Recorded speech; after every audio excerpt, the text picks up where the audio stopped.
Buongiorno a tutti ragazzi, è confermato, sarà un weekend piuttosto infuocato, diciamo, non dico in tutta l'Italia, ma quasi in tutta l'Italia ragazzi, quindi sia da nord che da sud.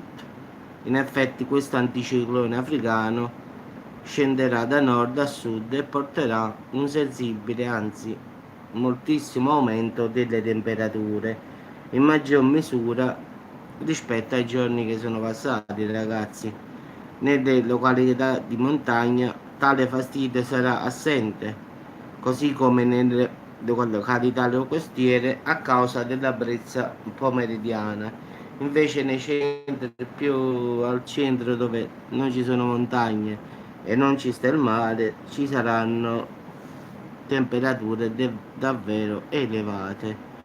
Bolzano 37, Milano 39, Bologna 38, Verona 37, quindi poi ci sarà Firenze 38, Perugia 39, Roma 38, quindi diciamo un paio di gradi, un grado al sotto diciamo dei 40 gradi, quindi diciamo che poi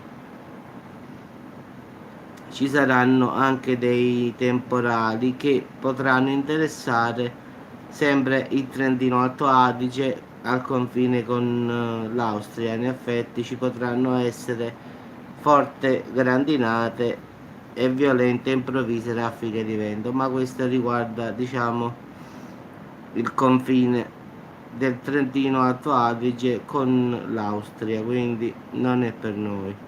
Domenica 11 agosto sarà l'insegna sempre del fuoco, quindi si preannuncia sempre una giornata caldissima, sempre sul Trentino Alto Adige, diciamo, e Austria ci saranno sempre forti temporali sparsi con forti, diciamo, grandinate e violenti colpi di vento. Poi in tutta Italia, ragazzi, il sole sarà da padrone, quindi in Sicilia ci sarà un casino di sole come al solito, Sardegna uguale, Campania, Calabria, vabbè, ma siamo abituati. E poi ci saranno le famose città tipo Milano, Firenze, Bolzano, cioè queste località dove il sole batte sempre molto forte. Torino, anche a Torino ci sarà sicuramente, conoscendola, siccome non ci sta male, non ci sta nulla lì